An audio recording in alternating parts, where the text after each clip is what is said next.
सोचा कि स्वामी जी आप की जगह उन्होंने मतलब लिया था वक्तव्य, तो थोड़ा 10 मिनट उनसे कहेंगे। तो भजन के लिए कोई तैयार रहे, फिर स्वामी जी का प्रवचन, फिर लगभग 4:20 को आपको दे देंगे।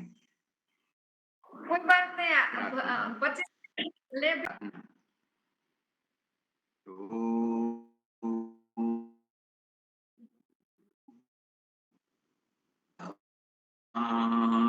भवतु सहनौ भुनक्तु सह वीर्यं कर्वावहै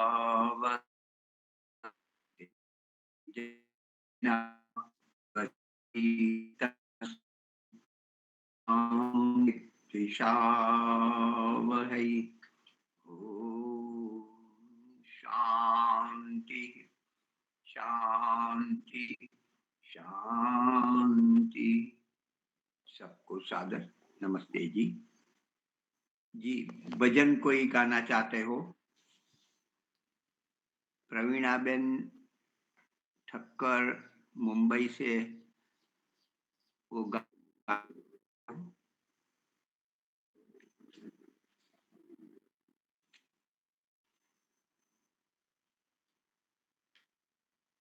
और कोई? मीना हाँ। जी। जी।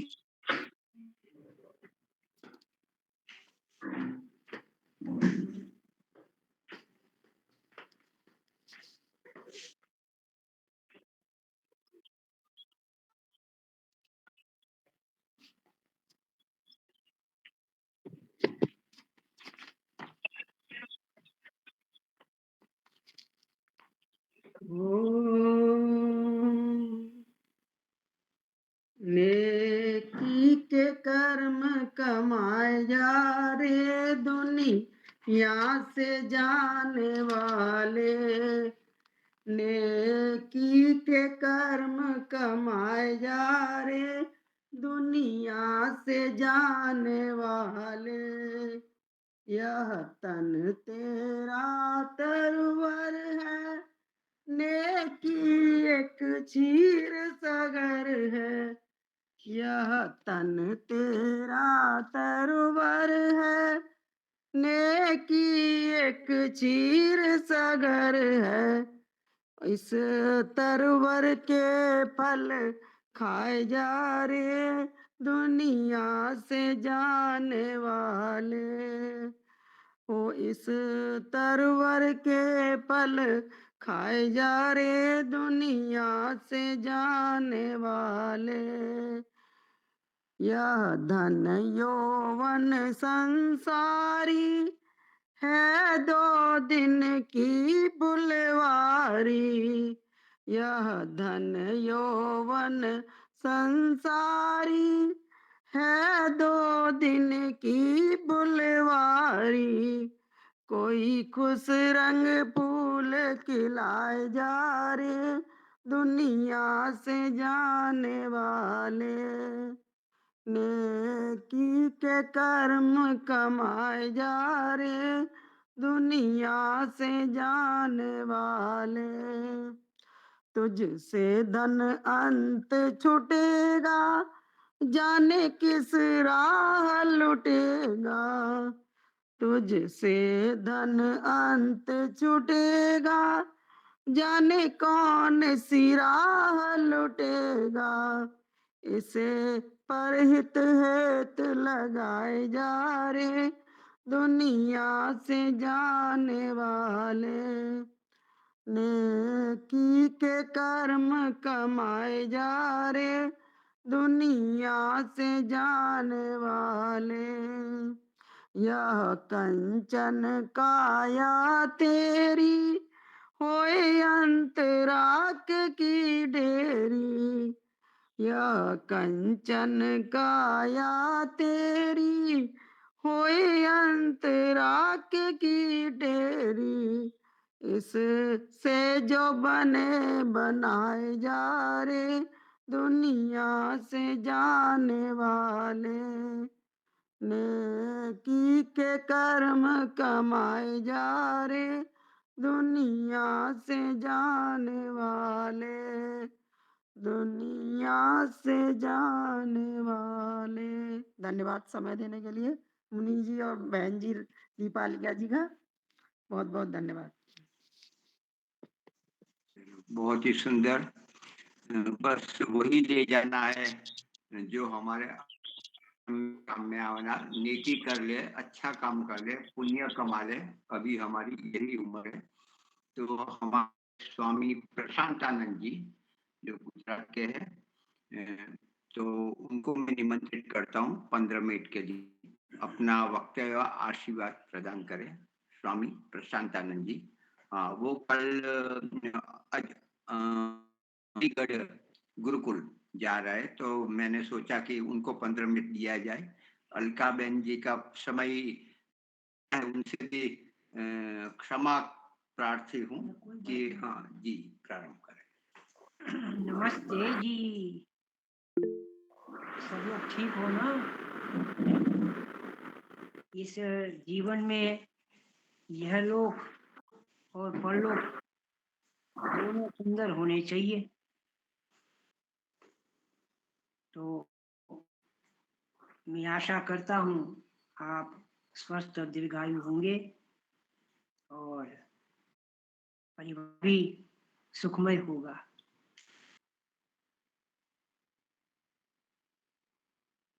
वैदिक धर्म से जुड़े हुए हैं। परमात्मा ने हमको ज्ञान दिया है और उस ज्ञान के द्वारा हम अपने जीवन को आगे बढ़ाते हैं। अज्ञान रूपी अंधकार से छूटना, दुखों से छूटने का मतलब क्या? कि अज्ञान रूपी अंधेरे से बाहर निकल जाना। तो परमात्मा ने इतना सारा ज्ञान दिया है जो दुख भी हमारे हाथ में है। तो पहले तो हम परमपिता परमेश्वर एक रास्ता दिया। जीवन हमारा ज्ञान से प्रकाशित हो गया। तो ऐसी माधुर्यता और ऐसा सुन हम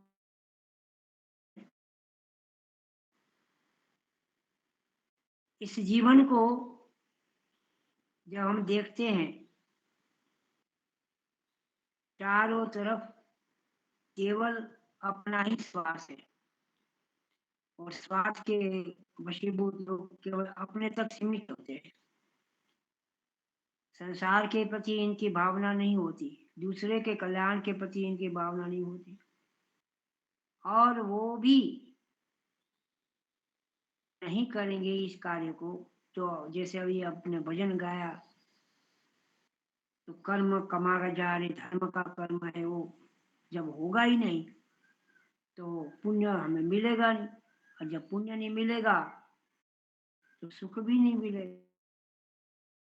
मन का मुख्य उद्देश्य है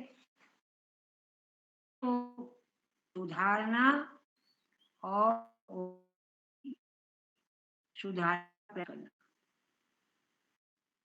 ज्ञानी व्यक्ति का ये कर्तव्य होता है, ज्ञान बांटते रहे, लोगों को देते रहे। तो इससे आप सब लोग जुड़े रहें। आज क्या हो रहा है, हमने तो जीवन के 3 पक्ष बताए, संध्या, स्वाध्याय और ये 3 चीज होनी चाहिए। संध्या माने ईश्वर की भक्ति, परमात्मा का ध्यान, योग, उसके लिए समय निकालिए। और दूसरा है स्वाध्याय कीजिए। स्वाध्याय का मतलब क्या? 2 तरीके स्वाध्याय हो, या अपना स्वाध्याय, हम अपने को देखें कि हम कहाँ कहाँ भूल कर रहे हैं, कैसे सुधर सकती है ये सब बातें। और ज्ञानवर्धक ग्रंथों का अध्ययन करें जिससे हमारा ज्ञान बढ़े। जीवन को सुंदर बनाने का ही दो तरीका है, स्वाध्याय करें, परमात्मा की भक्ति करें, और बाकी जो थोड़ा सा बचे तो मानव शरीर दिया है दूसरों के परोपकार में लगाना। 3 सूत्र में देता हूं, जरा इस पर आप ध्यान दीजिए। जीना तो सबको है, कि आप खूब जियो, शतायु हो, दीर्घायु हो, लेकिन उस जीने का कोई महत्व नहीं रहा, ऐसे ही जीवन निकल गया और शरीर स्वस्थ भी नहीं रहा, दूसरों के लिए कुछ करने लायक भी नहीं रहे, तो वो शरीर को जीने को नहीं कहते हैं, लेकिन फिर भी लोग जी जाते हैं। तो एक तो ये है कि जियो, और दूसरा है जियो और जीने दो, मतलब हम भी जिए और दूसरा भी जिए। हम किसी को दुखी ना करें, हम दुखी ना करें, तो जियो और जीने दो है। ताई इतना दीजिए जाके कुटुंब समाए, मैं भी भूखा न रहूं, साधु भूखा न जाए। मतलब हमारे पास इतनी समझ, इतना ज्ञान और इतना व्यवहार कुशलता हमारी हो, ताकि दूसरों को भी ये लगे कि हाँ वास्तव में ये जी तो रहे हैं, लेकिन दूसरों। तो एक बात जियो की आई, दूसरी बात जीने दो और जियो, और एक तीसरी बात बड़ी महत्व की है, उसको हमने ध्यान से देखा नहीं। पहला मैंने कहा कि जियो, तो अपने पर विचार करो, अपने जीवन के लिए अच्छे अच्छे ज्ञान ये सब करते रहो, पुण्य कमाते रहो। दूसरा मैंने कहा कि आप अपने साथ में पूरा समाज आपके साथ है, परिवार आपके साथ है, लोग भी आपके साथ। और देखिए आपके साथ एक मोबाइल के द्वारा वार्तालाप हो रहा है, आप हमसे मिल रहे हैं, हम आपसे मिल रहे हैं, एक दूसरे को ज्ञान परोस रहे हैं, जो कुछ जैसा भी हो सके दे रहे हैं, तो दूसरों को भी सहायता देते हैं। जीने का काम है, ये यज्ञ है बहुत बड़ा, दूसरों को सहयोग करना, दूसरे के दुख दर्द में शामिल हो, ये सब सबसे बड़ा यज्ञ है, यही परोपकार है। तो जीने जियो और जीने दो, ये तो बात सार्थक हो जाती है, करना चाहिए। पर तीसरी बात जरी थोड़ी सी कठिन है, वो क्या है, थोड़ा उलटफेर शब्द हो जाता है। जियो और जीने दो, इसकी जगह जीने दो और जियो, जीने दो और जियो, बात समझ में आ रही। अब यहाँ पहले स्थान कौन सा है, जीने दो, दूसरे का हक को मत छीनो, उसको मौका दो, अवकाश दो, उनकी ध्यान दो, कहीं कमी है तो उसकी पूर्ति करो। परमात्मा ने हमको बहुत दिया है, हम दे सकते हैं, सामर्थ्यवान है, तो ऐसे व्यक्तियों की पूर्ति करो, ख्याल रखो। तो जीने दो, ये पहला सूत्र है, जो बचा वो हमारा है, कि जीने दो और जियो। आज में इतना स्वार्थ हो गया है कि व्यक्ति केवल यही सोचता है कि मुझे अपने आप जीना है, दुनिया से हमें क्या मतलब, लोगों से हमें क्या मतलब, इतना बड़ा स्वार्थ हो गया। और फिर घर की ही बड़ी बात देखिए, घर भी परिवार, ये आपस का प्रेम होना चाहिए, वो सारा का सारा कट जाता है, कहता नहीं है। परिवार छिन्न भिन्न हो गए, समाज टूट रहा है, मनुष्य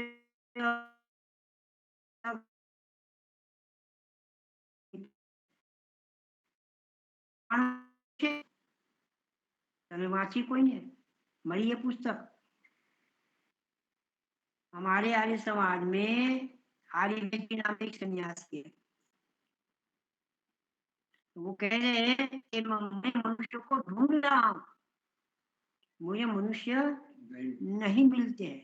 ये भीड़ होते हुए अब आप देखिए कि जो व्यक्ति मनुष्य ढूंढ रहा है, पशुओं में मनुष्य थोड़ा ढूंढा जाएगा? ऐसे तो मनुष्य इतर बहुत पशु पक्षी सब है। यहाँ ढूंढने का मतलब क्या? मनुष्य के अंदर जो चीज होनी चाहिए, जिस व्यक्ति को नहीं मिलती, नहीं तो क्यों ढूंढेगा? हम मनुष्य हो, मनुष्य नहीं है, तभी तो ढूंढना पड़ा।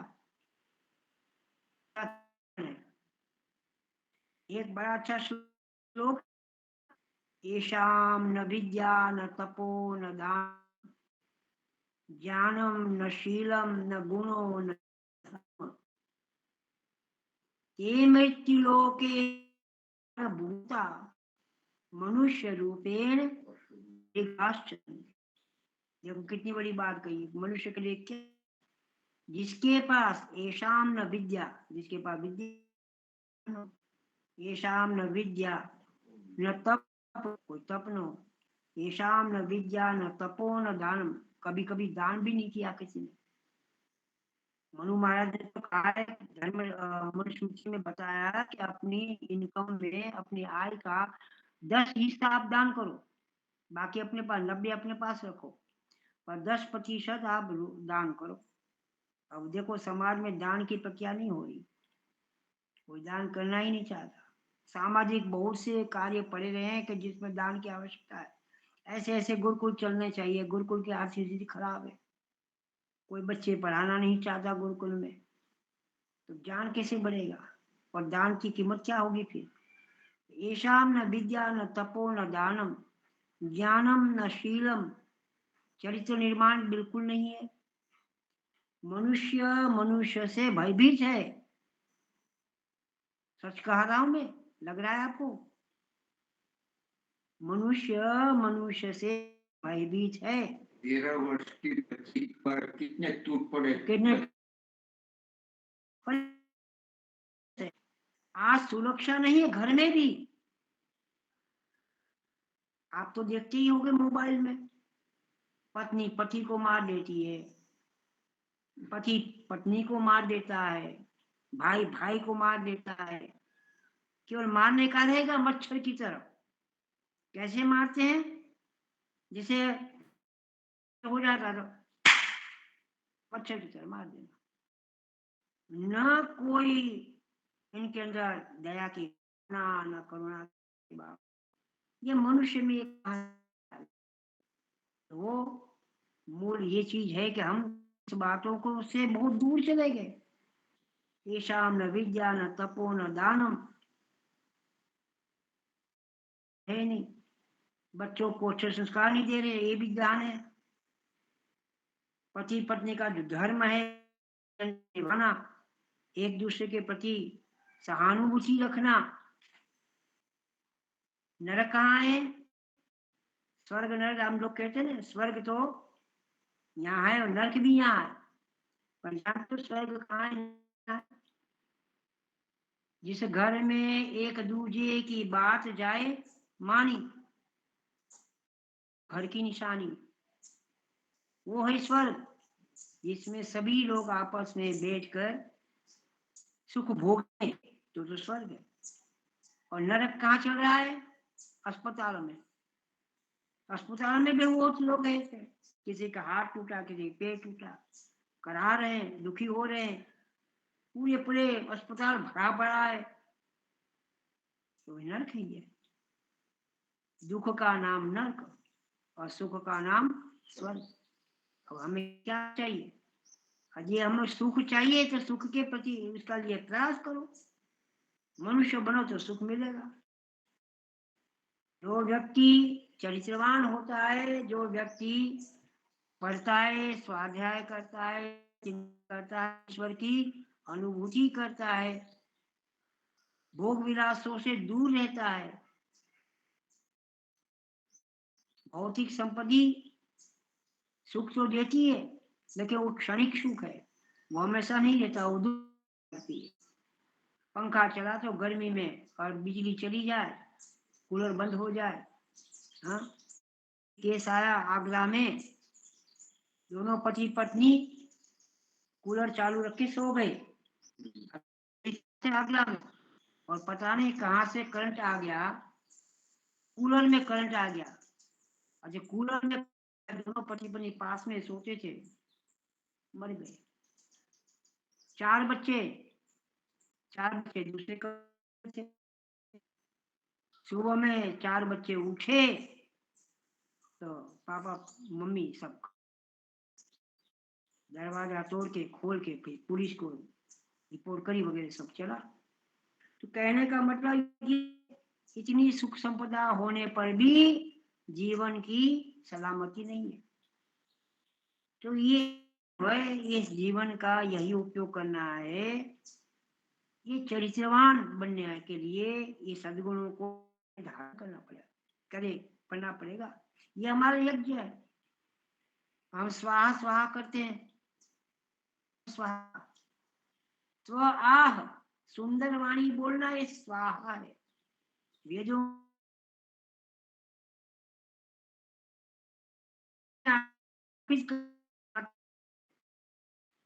मेरा कुछ नहीं है, सब तेरा ही है। इधर न मम की भावना पैदा करना। हवन करते हो आप लोग, घर में हवन होता है?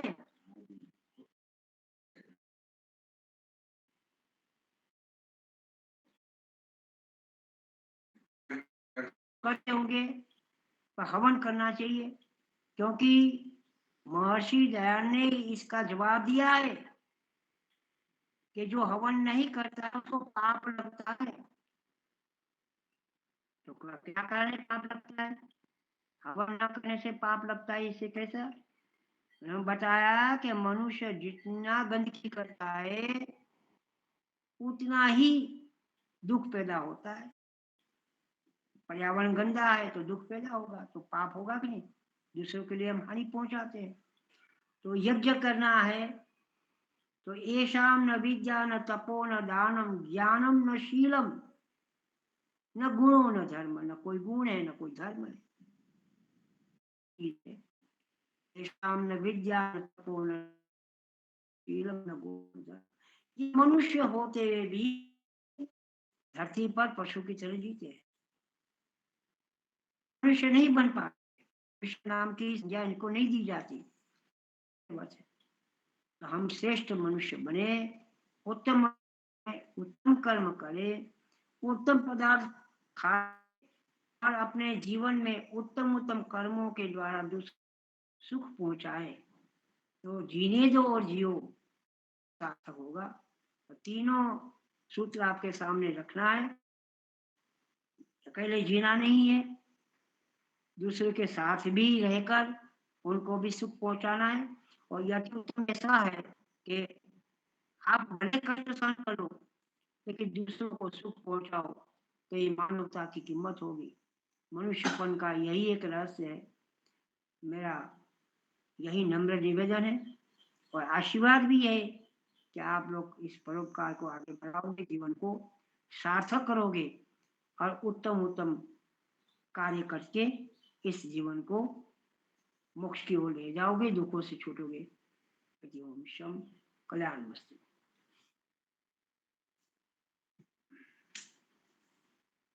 बहुत ही सुंदर। स्वामी जी ने मुख्य कहा कि आज भीड़ है लेकिन मनुष्य नहीं है। मनुष्य सेवा करे, स्वाध्याय करे, संध्या उपासना करे, वह है। दान दे,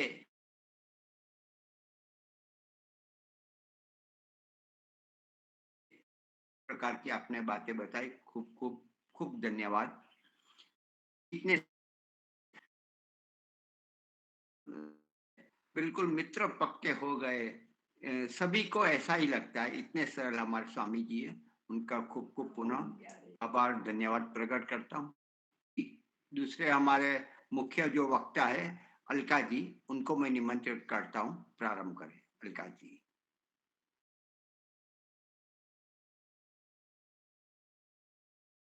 सर्वे भवन्तु सुखिनः, सर्वे सन्तु निरामया, सर्वे भद्राणि पश्यन्तु, मा कश्चित् दुःखभाग् भवेत्। अत्र उपस्थित हमारे प्रज्ञा व्याख्यान माला के संयोजक श्रीमती दीपालिका बहन जी एवं वानप्रस्थी आदरणीय महेंद्र मुनि जी, उपस्थित धर्म प्रेमी सज्जनों, श्रद्धामयी मातृशक्ति, ईश्वरनी असीम कृपा से आज हम सब उपस्थित हुए हैं। ये हमारा बहुत ही सौभाग्य है। आज मैं इस विषय पर प्रकाश पाड़ना चाहूंगी, प्रयास करूंगी कि हमारी मूल प्रकृति क्या है। मेरा विषय आज ये रहेगा कि हमारी मूल प्रकृति हम कैसे पहचाने, हमारी मूल प्रकृति क्या है। हम देखते हैं महानुभाव कि प्रत्येक व्यक्ति ये जानना चाहता है कि उसकी मूल प्रकृति क्या है, उसके शरीर में त्रिदोष सप्त धातु एवं ओज की स्थिति क्या है, और त्रिदोष और सप्त धातु और ओज की वृद्धि का उपाय क्या है, त्रिदोष कैसे सम रहे, और स्वस्थ एवं लंबी आयु के लिए हम कौन सी रसायन का सेवन करें। आवाज आती है ना मेरी? आवाज आती है सबको? आती है। आते हैं ना? हाँ, ठीक। तो आज प्रत्येक व्यक्ति ये सोचना चाहता है और जानना चाहता है कि प्रामाणिक और वैज्ञानिक रूप से हम कैसे स्वस्थ रहे, हमारी आयु लंबी हो और हम सशक्त बने, उत्साही बने और स्फूर्तिवान बने। तो महानुभाव और भी है, हमारा क्या है कि आरोग्य हमारा जन्मसिद्ध अधिकार है, ऐसे हम मानते हैं। इसीलिए प्रत्येक व्यक्ति की सोच भी ये सही है। तो हमें ये भी जानने का ये जो सोच रखते हैं वो भी सही है कि हमारी मूल प्रकृति क्या है, इसे हमें जानना चाहिए। तो विश्व की जो सभी संस्कृति है उसमें भारतीय जो संस्कृति है वो न केवल प्राचीनतम संस्कृति है लेकिन सर्वश्रेष्ठ और अद्वितीय संस्कृति है। और हमारे गौरवपूर्ण संस्कृति का मूल आधार वो अद्वितीय क्यों है, श्रेष्ठ क्यों है? क्योंकि इसका मूल आधार वेद है महानुभावों। और वेद जो है वो सृष्टि का संविधान है। वेद जो है वो इस पृथ्वी की बुकलेट है और वेद जो है वो ईश्वरी वाणी है। इसीलिए हमारी संस्कृति का मूल स्रोत वेद है और वेद 4 है, आप सब जानते हैं। और उसके उपवेद भी 4 है, वो भी हमको पता है। लेकिन स्वास्थ्य संबंधी जो मूल हमको उपदेश मिलता है वो आयुर्वेद शास्त्र से मिलता है। और आयुर्वेद जो है वो अथर्ववेद का उपवेद माना जाता है। और वेदों की अपेक्षा में ये अथर्ववेद में हमारे स्वास्थ्य संबंधी अधिक उपदेश दिए गए हैं। तो इस हमें आयुर्वेद से पता चलता है, जब हम आयुर्वेद का ज्ञान प्राप्त करते हैं और उसके जो आदेश है, निर्देश है, निषेध है, उसका हम पालन करते हैं तो हम हमारी प्रकृति को जान पाएंगे। तो आज हमारी शरीर की प्रकृति क्या है वो हम कैसे जाने?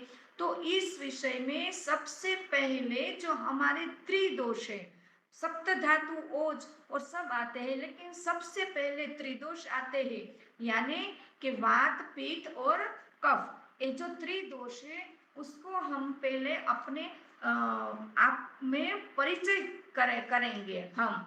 क्योंकि त्रिदोष क्या है, इससे बिना तो हम अपनी प्रकृति को जान ही नहीं पाएंगे, क्योंकि हमारा शरीर की उत्पत्ति, स्थिति और विनाश का जो मूल कारण है वो त्रिदोषी है, और हमारे शरीर का आधार स्तंभ है वो भी त्रिदोष है। इसीलिए हम आज पहले तो त्रिदोष का परिचय करेंगे कि त्रिदोष है क्या। मानो कि हम कोई बीमार है और चिकित्सा के लिए वैद्य के पास जाते हैं, तो ये वैद्य हाथ पकड़कर नाड़ी नाड़ी देख के कहते हैं कि भाई वात बढ़ गया है, पित्त बढ़ गया है या कफ बढ़ गया है।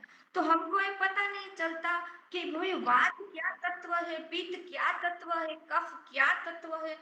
तो ये जो त्रिदोष है, ये जो वात कफ है, त्रि और दोष, ये दो शब्दों का मिलन है। तो त्रि माने वात पित्त कफ, और दोष माने क्या होता है कि दूषणात दोषाः और धारणात धारा, अर्थात जो वात कफ, अर्थात जो वात पित्त कफ जब दूषित होते हैं तो उससे दोष रोग उत्पन्न करते हैं, दोष कहते हैं। और ये मेरी आवाज में कुछ गड़बड़ है क्या? यहाँ आवाज आती है कुछ अलग से? मेरी आवाज स्पष्ट आ रही है क्या? आ रही है। आवाज कम आती है। सॉरी। आवाज ठीक है, किसी की आवाज का आई? माइक खुला हुआ है। अच्छा अच्छा हाँ, ये अच्छा अंतर है ठीक। दीपाली का।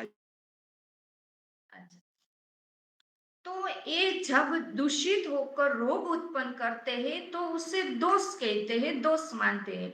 और जब वही वात पित्त कफ तीनों हमारे शरीर में सम रहते हैं, संतुलित रखते हैं हमारी धातुओं को, तब उसको दोष नहीं कहते, तब उसको धातु कहते हैं। वो शरीर का आधार बनता है। कि ये दोष जो शब्द है, ये यहाँ जो आयुर्वेद की भाषा में, चिकित्सा शास्त्र की भाषा में, उसे ये जो दोष शब्द है ना, वो विकार या तो विकृति ये नहीं मानते। यहाँ पारिभाषिक शब्द ये है कि वो दोष है, वो शरीर के मूल आधार तत्व है, वात पित्त कफ, और उसमें आ जाता है, शरीर के आधार में आ जाता है, शरीर के धातु बनाने में, शरीर के जो ओज बनाने में, वीर्य बनाने में काम आते हैं। यहाँ ये हमें शब्द अर्थ मानना चाहिए। जैसे हम कहते हैं कि प्रकृति बोलते हैं, तो इसमें सत्व रजतम तीनों आ जाते हैं। तो ये क्या है कि जो प्रकृति जो है वो मूल स्वाभाविक नहीं मानना चाहिए यहाँ उसका, लेकिन वो ऐसे मानना चाहिए कि प्रकृति यानी संसार का जितना भी रचना है, इन सब इनके साथ आ जाते हैं। जैसे सत्व रजतम, तो इन तीनों का जुड़ जो हम बोलते हैं उसको प्रकृति बोलते हैं। ऐसे ही यहाँ हमें आयुर्वेदिक भाषा में हमें वात पित्त कफ वो तीन बोल नहीं बोलना, लेकिन उसके स्थान पर त्रिदोष बोल देते हैं, तो उसमें वात पित्त कफ आ जाते हैं। ऐसे ही हम देखते हैं तो ऐसे एक शब्द और भी याद आता है, जे शायद वो योग दर्शन के दूसरे पाद के एंड में या तो तीसरे पाद की शुरुआत, संयम शब्द आता है।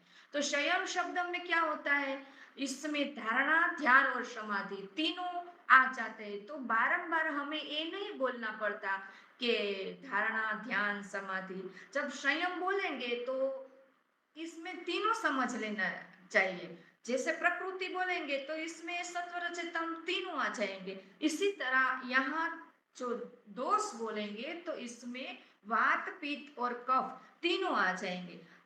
नहीं के वो प्रकोपित हुए दोष का अर्थ मानना। तो ये जो त्रिदोष है, तो वो इस ऐसे वो शरीर को धारण करते हैं, शरीर को संतुलित रखते हैं, तब वो धातु के रूप में हमें मानना चाहिए। और जब वो दूषित होकर दूसरी कफ या तो पित्त के साथ मिल जाते हैं, तब उसे दोष मानना चाहिए। तो ये हमने वात पित्त कफ तीनों का जो परिचय है वो अब हम पा रहे हैं। क्यों पा रहे हैं? क्यों हमें हमारी मूल प्रकृति कैसी है वो जानना है, इसीलिए। तो हमारे शरीर का जो निर्माण है वो दोष, धातु और मल, इन तीन तत्वों के मेल से हुआ है। अब यहाँ दोष शब्द आया तो दोष के अंदर वात पित्त कफ तीनों समझ लेना चाहिए। तो ये तीन तत्वों से हुआ है, अर्थात शरीर में जितने भी तत्व पाए जाते हैं वे सब इन तीन में ही अंतर्गत आ जाते हैं। इनमें भी दोष का स्थान सबसे अधिक महत्वपूर्ण है। दोष मतलब कि वात पित्त कफ, इनका स्थान शरीर में सबसे अधिक महत्वपूर्ण है, महत्वपूर्ण भूमिका बनाते हैं। ये जो दोष है ये तीन प्रकार का है, वो हमने आपको बता दिया कि वात पित्त कफ। अतः ये तीन दोष कहलाते हैं। ये दोष ही शरीर की उत्पत्ति, स्थिति और विनाश का कारण है, और शरीर का आधार स्तंभ भी वही है। और जो शुक्र और शोणित के शरीर से संयोग का जन्म माना जाता है वो भी वात पित्त कफ इन तीनों के आधार पर ही है। वैसे तो हमको ऐसा लगता है कि इसमें कहाँ वो तीन तत्व आ गए, लेकिन पुरुष और स्त्री के शरीर में भी वही मेन आधार है। इसी कारण से वो जो माँ के गर्भ में जो भ्रूण का विकास होता है उनका आधार भी वो तीन दोष ही माना जाता है। और इन तीन दोषों के सहयोग के बिना शरीर की उत्पत्ति संभव नहीं है। इसके पश्चात जो शरीर के स्वास्थ्य को बनाने रखने और रोगों को समझने एवं उनकी चिकित्सा के लिए भी ये दोषों को समझना बहुत जरूरी है। अब हमने अपनी प्रकृति को समझना है तो दोषों को समझना पड़ेगा। अब हमें रोगों को दूर करना है तो दोषों को समझना पड़ेगा। हमें स्वास्थ्य प्राप्त करना है, उत्साह प्राप्त करना है, तब भी वो दोषों को समझना है। क्योंकि इसलिए कि वो जब सम अवस्था में रहते हैं तो धातु कहलाते हैं, अर्थात वो ओज उत्पन्न करने वाली धातु कहलाते हैं, इसलिए हमें उसको समझना जरूरी है। तो ये जो रासायनिक नियमन भी ये दोष ही करते हैं। हमारे शरीर में जो भी प्रक्रिया होती है, जो भी चेंजेस आते हैं, जो भी विकास होते हैं वो तीन दोषों के कारण ही होता है। इसलिए हमें तीन दोषों को समझना बहुत ही आवश्यक है। अब वो रोग कब उत्पन्न करते हैं तो कि वो या तो अधिक बढ़ जाते हैं या कम हो जाते हैं, तब रोग उत्पन्न होते हैं शरीर में। अब उसका दो प्रकार का जो रोग उत्पन्न करते हैं वो दो प्रकार हमने आपको बताया कि या तो बढ़ गया या तो कम हो गया। तो अधिक तो हम देखते हैं कि जो कम होते हैं, कोई भी वात कफ पित्त या कम होते हैं तो उसमें तो वो शक्ति कहाँ है जो रोग उत्पन्न करते हैं, वो खुद क्षय को प्राप्त होता है, निर्बल होता है, कमजोर होता है, तो वो रोग उत्पन्न नहीं करते। लेकिन जो दोष वृद्धि को प्राप्त करते हैं वो रोग उत्पन्न करते हैं, और दूसरों के साथ संयोग होने से भी रोग उत्पन्न होता है। तो ये हमने आपको बताया कि रोग कैसे उत्पन्न होता है। और ये भी जानिए कि जिस प्रकार मन का प्रभाव सारे शरीर में व्याप्त है उसी प्रकार ये तीन दोष भी सारे शरीर में व्याप्त है। और मन तो शायद बाल या नाखून तक नहीं पहुंच सकता, लेकिन ये जो तीन दोष है ना वो तो हमारे बाल की वो लास्ट एंड तक पहुंचता है और नाखून तक पहुंचता है। तो ये तीन दोषों को जानना खूब जरूरी है। तो हमने इसका परिचय पाया। अब वो तीन दोष हमने जाना कि भाई वो हमारे शरीर का आधार स्तंभ है और वो सम रहे तब हम स्वस्थ रहेंगे। अब वो खुद दूषित होंगे, खुद प्रकोपित होंगे तब, और दूसरों के साथ जुड़ जाएंगे तब वो दूषित होंगे। तो अब तीनों दोषों में वो कौन सा दोष है कि जो अति प्रभावशाली है, महत्वपूर्ण है, और इसके बिना हमारा काम नहीं चलता और वो ये दोष के बिना दूसरे दो दोष भी पंगु है, लंगू है, तो हमें ये भी जानना चाहिए। तो इसमें आता है पहला वात दोष आता है, क्योंकि जो वात दोष है उसको वायु या तो वा या तो वात, ये तीन दोषों में सबसे अधिक महत्वपूर्ण है। वात एवं वायु भी समझ लेना चाहिए। और ये संस्कृत शब्द में जो है वो संस्कृत भाषा में वो वा गति गंधर्नयो हो धातु से बना है। इसके अनुसार जो तत्व शरीर में गति या उत्साह उत्पन्न कर रहे हैं, करते हैं, वह वात अथवा वायु कहलाता है। अर्थात हमारे शरीर में जितने भी गति चेष्टा है वो वात के कारण ही होती है, मूल आधार वात ही होता है। तो इसीलिए हमें समझना चाहिए कि मेन तो वात जो दोष है वही कार्य करता है हमारे शरीर में। अब इसी प्रकार शरीर में सभी प्रक्रिया की गति वात के कारण ही होती है। और ये जो उसको प्राण भी कहा गया है। और ये वेद में तो आया भी है कि क्या आया है कि प्राणाय नमो यस्य सर्वमिदं वशे, अर्थात ये पूरा ब्रह्मांड है, पूरा विश्व है, ये प्राण के वश में है। तो ये ब्रह्मांड प्राण से ही चल रहा है। ऐसे ही हमारा शरीर भी प्राण से ही चल रहा है। हमारे शरीर में भी पूरा प्राण और वायु ही काम करता है। और ये श्वास प्रश्वास जो हम लेते हैं वही भी प्राण वायु के रूप में ही पंच महाभूतों में विद्यमान होके श्वास प्रश्वास द्वारा हमारे शरीर में आते हैं। तो ये जो प्राण शब्द है वो जीवनीय शक्ति का घोतक है। और हमारे शरीर में जब आते हैं तो वो वात बन जाते हैं। और वो भी वात जो वायु है वो पाचन अग्नि भी प्रदीप्त करता है और धात्व अग्नि को भी प्रदीप्त करता है। और हमारे शरीर में विभिन्न स्रोत तक वो पहुंचता है सब धातुओं को, सब रसों को। और खाली स्थान में भी वो बात है। देखो अभी हम ऐसे हाथ फैलाते हैं तो उसमें क्या प्राणवायु नहीं है, वायु तो है ही। ऐसे ही हमारे शरीर में जब कहीं खाली स्थान है पेट में, कभी हमने खाया नहीं तो वो तो खाली रहेगा, तो उसमें भी वो प्राण तत्व है, वात तत्व है। तो ये जो वात तत्व है इसी से इस वात तत्व को हमें बहुत ही ध्यान पूर्वक समझना चाहिए, तब हमारी प्रकृति को हम जान पाएंगे। और ये जो वात के द्वारा ही हमारा मल मूत्र का निकास होता है, हमारे अंदर पसीना आता है। और वात के कारण की हमें हिचक, छींक, एडकी सब कुछ जो चेष्टा है, आंख का झपकना, ये श्वास लेना छोड़ना, ये सब वात के कारण होता है। तो ये देखो कितना ये महत्वपूर्ण है।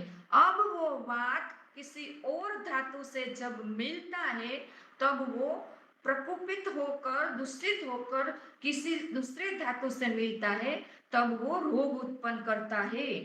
तो अब हमें क्या कैसे जानना चाहिए कि वात का गुण भी जानना चाहिए, वात का स्वाभाविक गुण क्या है वो भी जानना चाहिए, तब हम अपनी प्रकृति को जान पाएंगे। जैसे वात के एक गुण है योग वाहिता, अर्थात जो वात अन्य दोषों के संयोग से उनके गुणों को धारण करना इस प्रकार जब यह पित्त दोष के साथ मिलता है तो उसमें क्या होता है, दाह आ जाती है, उष्णता आ जाती है।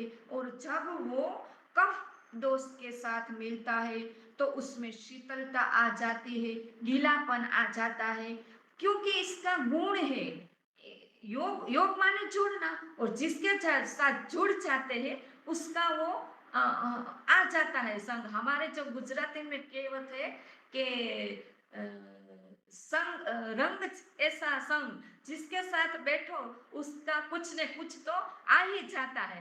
तो यहाँ ये समझने में आता है कि वात का भी ऐसा ही गुण है कि योग वाहिता, यानी जिसके संयोग हो जाते हैं उसके थोड़ा थोड़ा गुण ये ले लेते हैं। तो ये हमने जाना। और वात का प्रकार कितना है, तो 5 प्रकार के हैं। ये प्राण, उदान, व्यान, समान और अपान, ये 5 प्रकार के प्राण हमारे शरीर में है। तो हम ये भी जानेंगे कि ये जो प्राण है वो हमारे शरीर में कौन कौन के स्थान पर कौन कौन सा प्राण अपान व्यान रहता है और उसका कार्य क्या है। जब हम वो जानेंगे तब हम हमारी प्रकृति को जान पाएंगे। लेकिन इससे पहले हम वात के स्वाभाविक गुण को जानने का प्रयास करेंगे, क्योंकि हमें अभी अपनी मूल प्रकृति को जानना है। और मूल प्रकृति को हमें क्यों जानना है? क्योंकि इस शरीर रूपी साधन को हमें स्वस्थ रखना है, क्योंकि ये हमारा साधन है और हम साधक है। और हमें परम आनंद ईश्वर रूपी प्राप्ति करना है। इसीलिए हमें ये सब जानना है। ना कि आज के युग में जो लोग आसन करते हैं, प्राणायाम करते हैं, वो शरीर को स्वस्थ रखने के लिए तो करते हैं, लेकिन साथ साथ उसका उद्देश्य क्या होता है? मैं अधिक भोगों को भोगूं, मैं अधिक सुख को भोगूं। लेकिन आयुर्वेद शास्त्र इसलिए नहीं बना। आयुर्वेद शास्त्र इसलिए बना है कि हम शरीर को स्वस्थ रहकर हम समाधि तक पहुंचे, हम दुखों से छूटे, हम परम आनंद की प्राप्ति करें और दूसरों को कराएं। तब हमारा प्रयोजन सिद्ध होता है। जिस तरह हमारे महर्षि देव दयानंद सरस्वती ने दूसरों के कल्याण के लिए 18-18 घंटे की समाधि को त्यागा। उसने मोक्ष सुख को त्यागा दूसरों के लिए। तो ऐसे ही जब हमको ये ज्ञान प्राप्त होता है तो हम भी अपना भी कल्याण करें और दूसरों का भी कल्याण करें। इसलिए हमें अपनी मूल प्रकृति को जानना है, इसलिए हमें आयुर्वेद शास्त्र का ज्ञान प्राप्त करना है।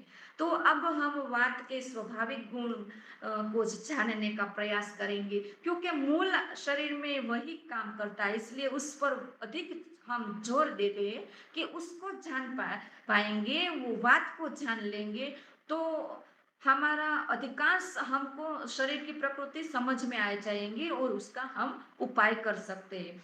तो वात का स्वाभाविक गुण क्या है? तो कि भाई रुक्षता, शीतल, लघु, सूक्ष्म, चल, विशद और चिपचिपाहट रहित और खर होता है। ये जो रुक्षता आदि वात के स्वाभाविक गुण जो हमने जाने, वो जब वात सम अवस्था में होते हैं तो इन गुणों का अनुभव नहीं हो पाता।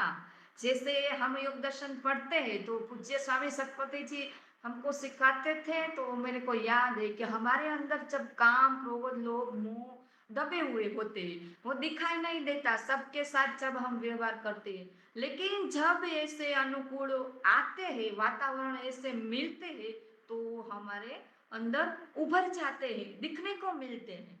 तो इसी तरह हमें यहाँ ये जो इसके स्वाभाविक गुण है ना, वो अभी नहीं दिखते।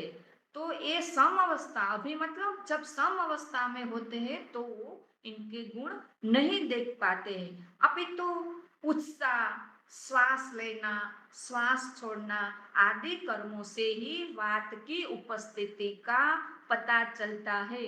अब अभी आप मुझे मेरे को सुन रहे हैं, मैं बोल रही हूँ, मेरे अंदर उत्साह दिखाई दे रहा है, तो क्या होता है? तो आप ये पक्का कर लेंगे कि ये बात के कारण ही कर रहे हैं। तो ये जो जब हमें दिखाई देता है तो ये बात के कारण होता है, ये हमें समझ लेना चाहिए कि उत्साह, श्वास लेना, श्वास छोड़ना आदि कर्मों वात की उपस्थिति का पता चलता है। जब वात प्रकोपित होता है तब ही उसका स्वाभाविक गुण उभर आता है। तो ये जो उसका स्वाभाविक गुण है, ये जब वो दूषित होते हैं, प्रकोपित होते हैं, तब उभर आते हैं। अब हम देखते हैं कि इसका शरीर ऊपर क्या प्रभाव पड़ता है। जब वात का एक गुण है रुक्षता, तो ये रुक्षता का शरीर पर क्या प्रभाव पड़ता है? तो कि भाई शरीर दुबलापन दिखाई देता है और सूखा सूखा दिखाई देता है, आवाज अटकी अटकी होती आती है और स्वतंत्र की विकृतियां होती है और आवाज भारी आती है और नींद की कमी होती है। जब हमारे शरीर में वात जो है उसका जो एक गुण रुक्षता है वो अधिक बढ़ जाता है, तब हमारे शरीर में ये दिखाई देता है। तो ये जो है हमको पता चल जाएगा कि ये सब है हमारे शरीर में जो होने लगते हैं, तो ये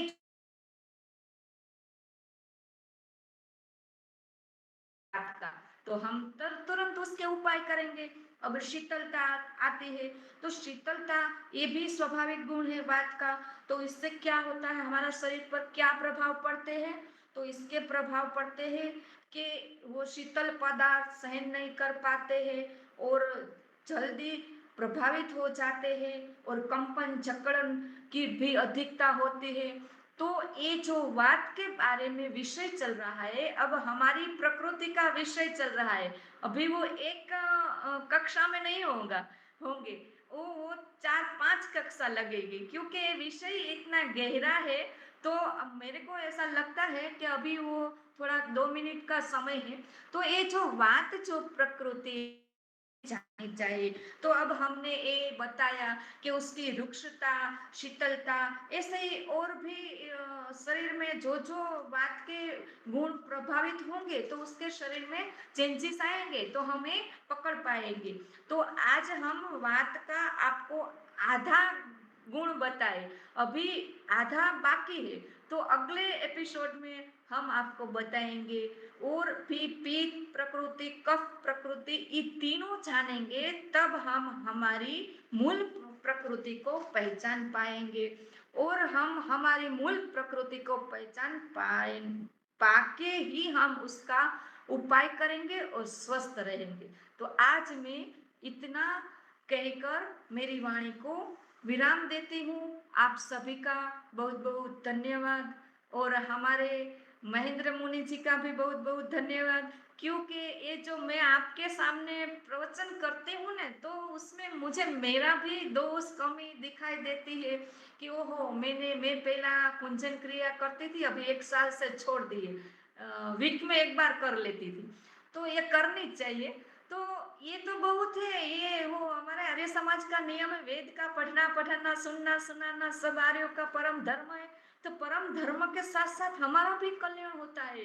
जैसे हम दूसरों को सुनाए तो हमें अपना दोष दिखाई देती है, कमी दिखाई देती है, आलस्य दिखाई देता है। आज ही मैं सोचती हूँ, तो मैंने सोचा अरे मैंने तो ये छोड़ दिया, अब मैं तो प्रवचन करेंगे, तो पहले मुझे करना चाहिए, तो फिर से स्टार्ट करना चाहिए। मैं गुंजन क्रिया करती थी और वैसे मेरी वात प्रकृति है, मैंने जान ली है मेरी कौन सी प्रकृति है। तो मेरी वात प्रकृति है, तो वात प्रकृति को मैं बैलेंस करती हूँ, तो मुझे ये भी लाभ मिला है।